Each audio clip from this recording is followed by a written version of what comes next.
So today at the Paleis at Loo we're going to do a workshop, a mostly practical workshop on the management of orangery plants.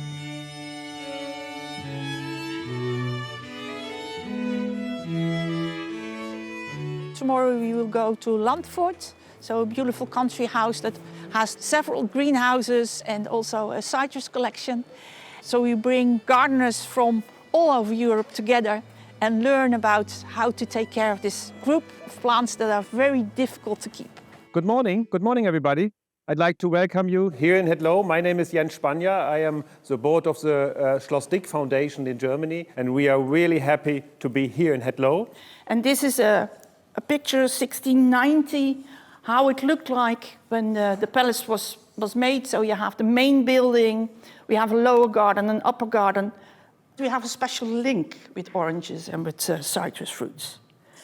And it has to do that our royalty originates from William of Orange. Already in the 16th century, he inherited a small area of land in France that is called Orange. So he became William of Orange, and he decided that he wanted to use the bitter orange as a symbol for his family. We mostly have a variety of cultivars of Citrus aurantium, so that's the bitter orange. Why the bitter orange? Well, at least we know that the bitter orange has a minimum temperature of 0 degrees. So without heated greenhouses, they could already grow the bitter orange in Northern Europe, as long as you had stoves to keep the frost out. So sweet oranges come much later, and only after the invention of heated greenhouses we are also capable of growing sweet oranges in Northern Europe.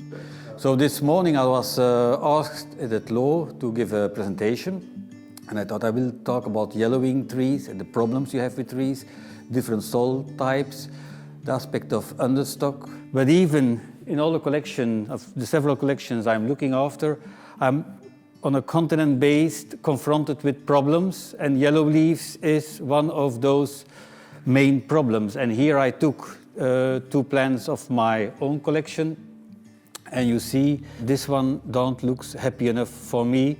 This one looks splendid, and I can say already they're both in the same potting soil. You need to look the whole picture together to make a conclusion. It's not I just see it's like a patient, it's because it's not that you have a headache, that you it could be just drinking too much, or it can be a cancer in your brains that is pushing. So you need to question, you need to look the whole picture. So it's only the understock which makes the difference. Here I've grafted on a seedling of bitter orange. I have a soil mixture of a gritty soil with a lot of putzolan, with a lava stone, with some composted bark and with some peat, even with some loam. And here I grafted on a selection of trifoliata hybrid with pomelo. It grows quicker and it gives better plants. But you see the transmission towards upwards is not that. I could solve it for the moment with soluble iron. It makes leaves very quickly green on a short base, but it's not a solution.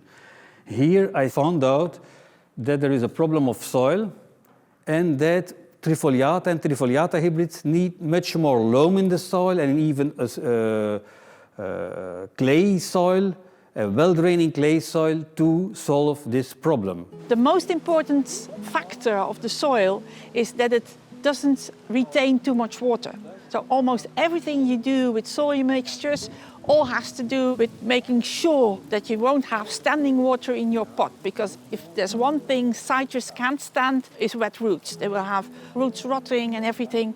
So we will have soils with all kinds of special clay mixtures. You will have small pieces of lava, all those things, and large amounts of stones or ceramic pots broken at the bottom, just to make sure that the water can flow away freely and you won't get wet roots. Here you see a loamy base clay soil.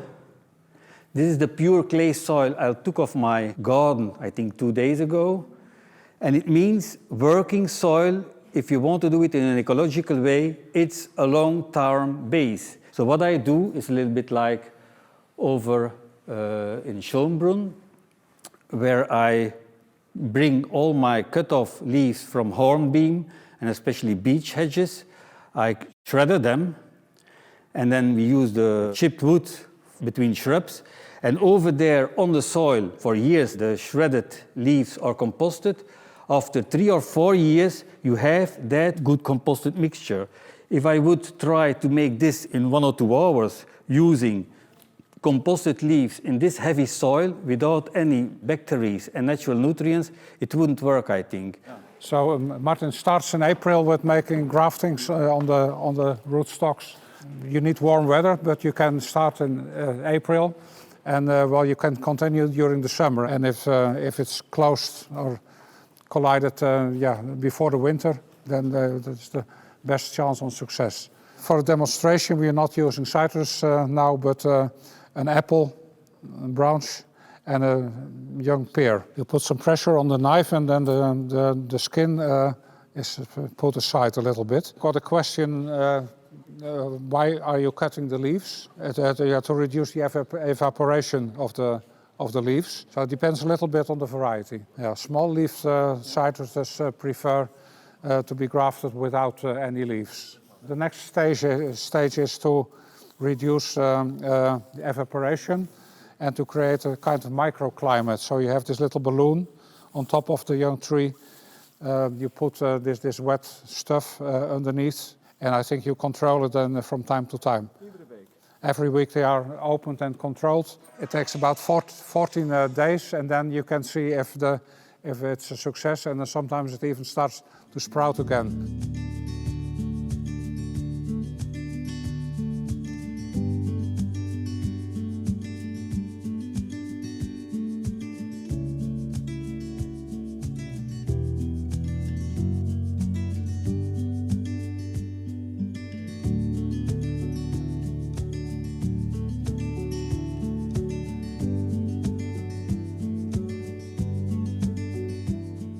Well, pests and diseases are always a problem if you have an artificial garden, and tub plants are, of course, an artificial element in an artificial garden.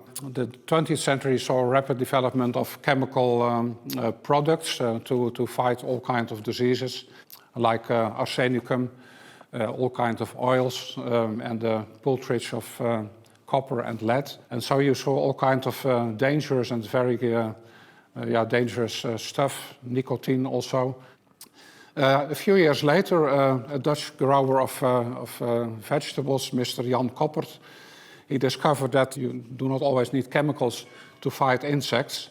And he discovered on his cucumber plants that if you keep, for instance, predatory mites alive, and they are fighting the louses, and you can use these techniques in your growing program. And we are also working with this at Hetlo. So we made a change, chemical treatment towards biological treatment. So now we're going to focus to the most important inhabitants, really, of Paleis het Loo. So we have a 17th century part, that's completely that part of the palace, telling the story of Willem and Mary. And we have more a 19th, 20th century part of the palace, that side, that tells the story of Queen Wilhelmina. So we go and do the 17th century area.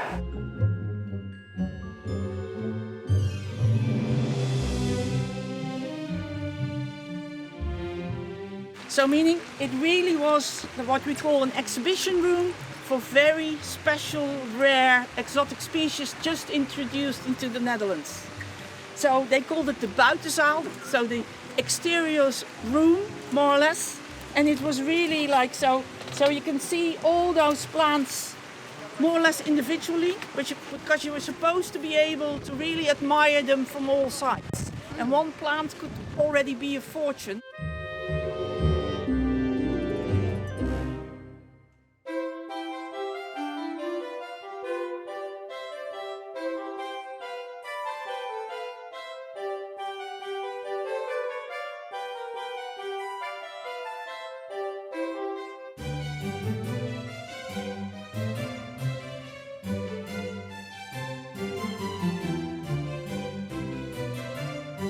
Well, Houselford is a country house dating back from 1434, which underwent a wonderful restoration in the last 7 years.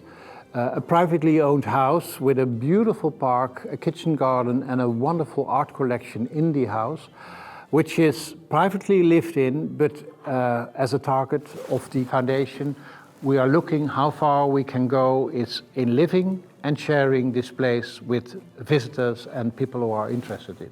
The architect of the carriage house in which you are now interviewing me was also asked to construct a new orangery because we really also wanted to have a collection of orangery plants, citrus of course, and daturas and etc. And he got the commission to make a practical used room which is functional in the summertime and used as orangery in the wintertime. And in the end, we created this carriage house as a new building. It was destroyed in 1945. And next to the carriage house is this open door orangery, which is heated by nivolaires. We have solar pellets on the roof, about 160, and the electricity of that building is used for the heating, though the nivolaires are working on gas, which is always a bit costly, of course, in the winter. But the only thing I think is the sunshine. In the summer, it's without plants, but in the winter we have a lot of sunshine now and then it's difficult for the plants. So we do the curtains down, and then we have this other greenhouse for tomatoes, and there is an old one next to the house. And warm welcome to all of you here in Houselford. And I'm very happy that we have so many experts in-house because our collection of citruses needs some attention.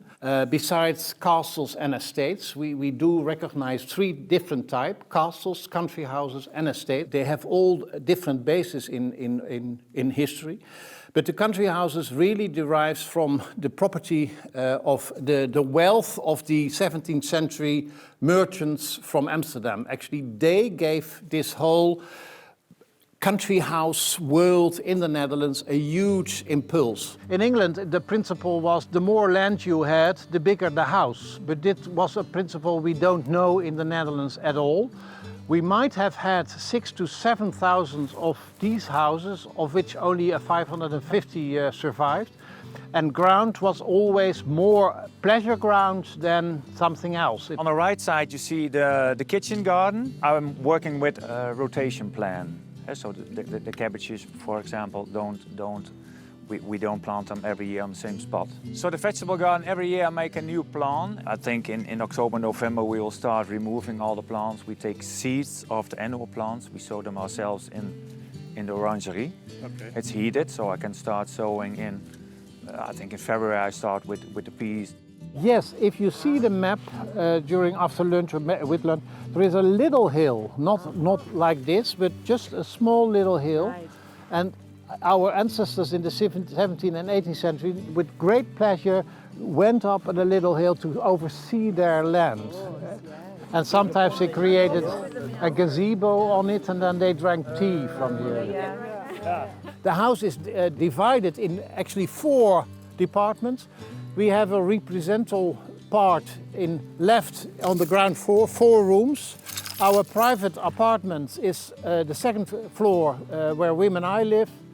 At the other side, we have a large collection of furniture given by the family Luiken, who finds a place in the right wing, the 1st floor, about this dove house. This is also 1825. There were 164 pairs of doves in the house. You can see the entrances. And downstairs there were geese and chicken and everything. And especially the doves were kept for the guano. Yes. So, and it is an Ottomanic dove house.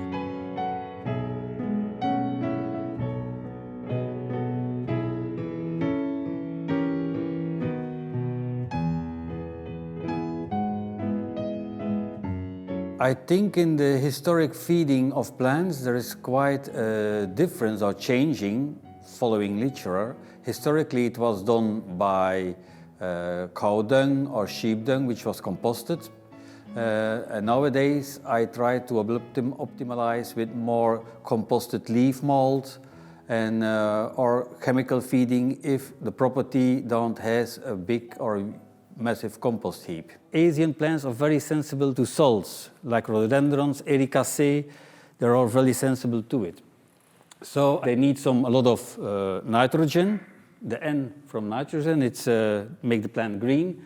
A lower, I try to reduce as much as possible my phosphates. And then you have the potassium, which gives you the fruits, the production. I choose this for a chemical constellation because I know what is in it. Till now, if I want to use purely natural composers like sheep dung or you never know what a sheep or what a grass was composed of, and there is a lot of variation in it. I think if you want to start as a new gardener, I think the easy way is just try to buy 1 or 2 plants, sheep plants, nice looking plants, and there is a topic of the understock. Mostly it will be the rootstock, it will be Citrus trifoliata, but it's important to know that they are sensible to phosphates. And the cheapest way to start it, these all are Asian plants. Buy a sheep rhododendron and give them a high phosphate level feeding, and you won't have to care your rhododendron anymore after 3 weeks. I think it's ready to compost. A citrus is often a little bit more expensive. So there is the general idea. Remember that these plants are in origin from Asia. Most Asian plants are acid loving, and phosphates have a tendency in a high level to concentrate on, especially on a loamy soil, and then they crystallize on it with the salts, and then they can burn, the salts will burn your roots. So the easiest thing is to look for a citrus feeding, low phosphate level, something like 8, 6, a little bit phosphate, potassium, and then feed it along the growing season. Yeah, it's very good that we have some experts here, some old masters who can, and that we also have younger gardeners who want to learn, because it's really a craft. It's not something you can learn from a book. You really have to experience it with your own hands.